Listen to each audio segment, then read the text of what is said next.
gente situar o Cardio Papers é ver como é que era o ensino da cardiologia antes, 30, 40 anos atrás.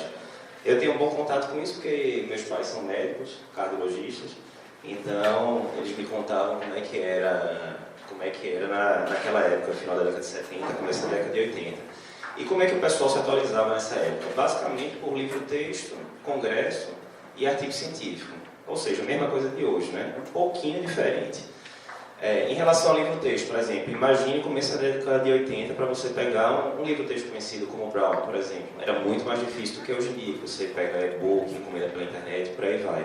Se você fosse esperar a versão traduzida para português, aí que o delay era maior ainda. Então não era incomum você pegar um livro, uma edição nova em português, que as referências tinham 3, 4 anos de defasagem já, né? Hoje em dia, pelo contrário, a gente está lançando, um exemplo prático, a gente está lançando agora mês que vem um livro da gente novo, que a gente terminou a revisão essa semana, então tem referência de 3 meses atrás. Então é um livro que sai totalmente atualizado. Então você vê que dessa parte já tem uma diferença razoável. Em relação ao congresso, se você for para a década de 80, eu dei uma pesquisada no Google, as passagens aéreas, por exemplo, dentro do Brasil eram 60% mais caras em média do que são hoje em dia. Então para você ir para um congresso brasileiro ou um congresso da SOCESP, na hora que juntava tudo, além da dificuldade, você reservar hotel, que hoje em dia a gente acha tudo muito fácil, que faz por aplicativo, né? Mas naquela época você tinha que ligar, não tinha internet, aquela confusão, né? Então era muito mais difícil você ir para um congresso da SOCESP, por exemplo, do que o é hoje. E a parte de artigo científico provavelmente é o que mudou mais, né? Então antigamente, década de 80, se você fosse pedir um artigo da New England, você tinha que mandar uma carta solicitando o artigo, já com pagamento geralmente. Demorava aquelas semanas, né? O Correio Brasileiro com aquela agilidade de sempre. Para então o artigo sair de lá dos Estados Unidos e vir para você, ou seja, eram semanas, quiçá meses para você receber aquele artigo e começar a ler. Hoje em dia a gente sai uma edição nova do GEC, segunda-feira de manhã, segunda-feira à tarde você tem um podcast do editor-chefe completo de graça para você escutar no carro, voltando do trabalho. E quando você chega segunda-feira à noite em casa, tem periódico CAPES para quem tem acesso a centro acadêmico. Quem não tem, tem os sites russos que eu nunca usei pessoalmente, mas que é de fácil acesso também se você precisar. Então não tem mistério para você ter acesso a artigo científico, né? Então o que a gente pode resumir é que nessa época a gente tinha pouca informação, a quantidade de livros e periódicos explodiu de forma exponencial nos últimos 10, 20 anos. E a pouca informação que você tinha era de difícil acesso, como a gente já falou, livros, artigos e por aí vai. Dando um pouco no tempo, agora indo para 2009, era o ano que eu tinha passado na residência de cardiologia lá no Unicol. E a sua impressão, acho que a maioria dos residentes de cardio, quando entram, é aquele negócio, agora vai, né? Não preciso mais decorar critério de Lucas, não tenho que saber mais JAK2 na polissemia vera, agora é cardio na cabeça, que eu sempre quis. E aí vai dar tempo de eu ler todos os clinical trials, ver JAK, ver European Heart Journal, New England, ir para todas as aulas possíveis e imagináveis, sentar em casa com calma, ler tranquilo, vou ler o Brown inteiro. A conversa é um pouco diferente, né? Na prática, a residência lá no Unicol é bem puxada, então assim, a gente via a carga grande de plantão. No R2 você tinha que dar cerca de 80, 90 plantões. No ambulatório terminando tarde, mas esse é o jeito que é montado mesmo. Cada vez mais eu acho que você aprende na prática mesmo, vendo paciente. Certamente foram os 2 anos que eu mais aprendi medicina na minha vida. Mas era fato, não sobrava muito tempo para você estudar a parte teórica e ficava aquele negócio. Você, às vezes sentia que você estava estudando mais coisa teórica de cardiologia na residência de clínica do que na residência de cardio, né? Pelo menos no meu caso. E aí o que aconteceu que no final do segundo ano de cardiologia, eu estava estudando já para a prova da subespecialidade e aí não tinha para onde ir, né? Ou estudava ou não passava, né? E aí comecei a estudar algumas coisas e aí a gente tinha grupo de e-mail na época, assim, existia grupo de e-mail já naquela época.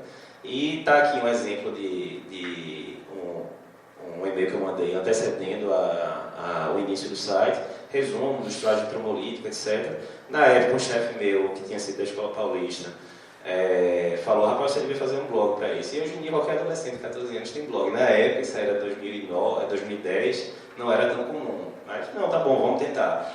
E aí me juntei com 2 colegas de residência, vou mostrar quem daqui a pouco, e a gente fundou o Cardio Papers Blog, tinha o nome de blog na época, aqui era mais ou menos a primeira visão, já era uma visão melhorada, não era a versão inicial.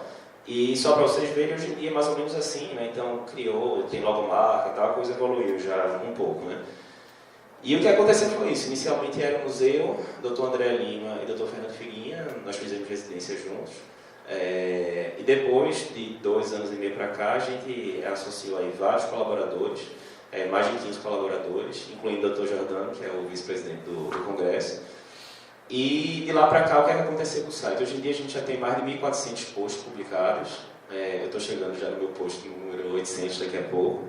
E a gente vê que o Cardio Papers hoje em dia já é a principal referência do Google em vários assuntos. Então, se você digitar lá inotrópico, lipoproteína A, fração de ejeção, até um mês atrás, pelo menos, a primeira referência que aparecia era o Cardio Papers. No caso, fração de ejeção era as 2 primeiras referências, na verdade. Então, isso acontece com vários posts já que a gente já publicou, né?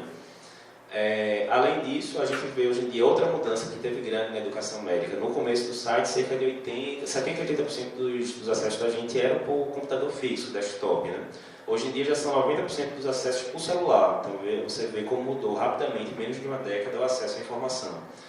A gente tem cerca de 23 mil seguidores no Instagram, 35 mil no Facebook. Aqui a evolução dos acessos do site, então a gente pode ver aqui que do começo de 2016 para cá a gente tem tido um aumento significativo da quantidade de acessos, chegou, acho que foi 330 mil, se não me engano, o pico 2 meses atrás, então tem crescido bastante realmente. Em relação à mídia social, a gente já teve post no Facebook que chegou a 100 mil de alcance, né? Ou seja, apareceu na timeline de 100 mil pessoas diferentes, com 3 mil compartilhamentos, enfim. Isso aqui você vê também, eu me lembro que eu entrei no Facebook por causa do site. Na época, a André me falou, não, entra no Facebook. Facebook, que é isso? Estou ficando velho já. E aí você vê a importância das mídias sociais para deflagrar esse conhecimento, né?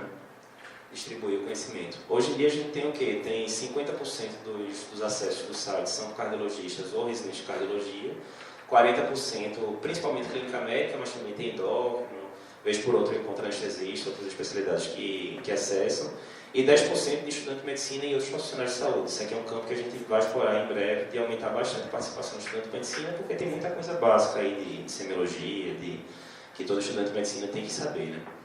Nesses quase 8 anos de site, a gente publicou 3 livros. O último foi o livro O Manual de Eletrocardiografia, Cardio Papers, que foi publicado na SOCESP no ano passado. Foi o livro mais vendido do Congresso. E por informações não oficiais ainda, soube que é o livro mais vendido de eletro do país atualmente, que é um mercado que tem bastante material. Isso aí deixou a gente bastante contente. E agora, mês que vem, como eu falei, a gente está publicando o nosso livro novo, que vai ser um livrão no tamanho do Brown. Provavelmente entre 800 e 1000 páginas, eu ainda não tenho a quantidade certinha, deu um pouco de trabalho para revisar esse livro. E ano que vem a gente deve lançar na SOCESP o primeiro livro de questões também do Cardio Papers, com questões comentadas. A gente lançou agora, no final de maio, o nosso portal online de cursos. O curso de pré-operatório da gente já tem cerca de 170 pessoas inscritas, com uma avaliação bem boa. A gente anunciou também agora, 2, 3 meses atrás, que no final do ano vai começar o curso preparatório para a Prototec, depois de anos e anos de residentes me perturbando. Faça um pronto, vamos fazer para resolver o problema. Vai ser um curso bem legal, porque não vai ser só para a Prototec, então vai ser curso de reciclagem, enfim, vai ficar bem interessante o conteúdo. Em relação a cursos presenciais, a gente começou no ano passado o curso de eletrocardiografia. Os 2 primeiros foram aqui em Recife, os outros 2 foram em São Paulo. Aqui está a foto do último curso de São Paulo que a gente fez, sala cheia, gente de Brasília, Salvador, interior de São Paulo, foi bem interessante. A maioria dos alunos, 90% dão nota 10 ao curso. E para esse ano, a gente tem um curso do Rio, que vai ser, esse aqui é de São Paulo, ainda vai ter o curso do Rio agora em setembro, e provavelmente em setembro a gente vai lançar os 2 próximos cursos de online, que são de semiologia e de dislipidemia. Se juntar esses 2 aqui, já dá 12 a 15% do conteúdo da prova de título, só esses 2 temas. Então, é o seguinte, o que a gente vê, o problema hoje em dia da atualização médica é exatamente o contrário da geração dos meus pais. Hoje em dia a gente tem um volume enorme de informação e a gente tem uma grande facilidade de acesso. A questão agora é o que é que eu vou ler e como é que eu confio naquilo, né? Então é exatamente isso, o que é que eu leio? Às vezes você recebe pelo WhatsApp 10 artigos diferentes no dia, por grupos diferentes, e fica aquele negócio, rapaz, não sei nem para onde é que começo. E a outra é aquela, não, finalmente eu decidi, eu vou ler o Opta da vida, mas e aí, eu li, e aí, aquilo muda a minha vida. Aí a gente vê que tem um déficit muito grande em profissionais de saúde de forma geral, estudantes da área de saúde, de interpretar os estudos, que é o que a gente estava discutindo aqui agora, né? É endpoint primário, endpoint secundário, tem algum viés no meio, a gente vê que tem grande dificuldade do pessoal interpretar isso, e aí o Cardio Papers entra aí nessa parte tentando ajudar, né? Então, o que é que as pessoas procuram hoje em dia em relação à informação? Primeiro, atualização periódica, de preferência todo dia, cada 2 dias. Então eles querem estar com uma coisa para criar um hábito, né? Aquela coisa que antes a gente fazia assim, um post aqui, depois outro de 7 dias, e você ficava sem saber quando é que vinha a informação. Então as pessoas querem ter como se fosse aquele hábito de abrir o jornal diariamente, de ter um site que consiga entrar e ter novidade todo dia. Conteúdo prático e rápido, ninguém aguenta mais aquela coisa, pegar aquela avaliação gigantesca, você não entende direito a linguagem, a pessoa quer coisa rápida com a linguagem que o pessoal mais novo gosta realmente. Uma fonte confiável, sem conflito de interesse, então a gente sabe que a indústria de saúde está repleta de conflitos de interesse, patrocínio de indústria farmacêutica, algumas coisas escusas aí que às vezes pode dizer, você não sabe se a pessoa está falando o que pensa, ou se é porque vai ganhar aquela viagem para não sei onde, enfim. Então aqui no site realmente não tem essa questão do conflito de interesse, a gente fala o que pensa mesmo. E informações passadas através de rede social, né? Então cada vez mais as pessoas não querem ir atrás da informação, elas querem que a informação chegue até elas. Então ela está lá passando no Facebook, Instagram, que seja dela, e está lá no meio de várias notícias, vídeo de gato, aquelas coisas todas, aparece lá a notícia América no meio e fica mais fácil de digerir no meio do caminho, né? Então, vendo esses pontos, eu acho que realmente o Cardio Papers preenche todos eles, e as informações todas que eu passei ao longo da aula, de aumento de quantidade de acesso e isso, eu acho que corrobora o que os nossos leitores também acham isso. Então, a gente está bem empolgado, o site agora realmente está numa fase de crescimento grande, e para o ano que vem, além das coisas que a gente já mostrou aí, deve vir mais algumas novidades aí para vocês. Obrigado.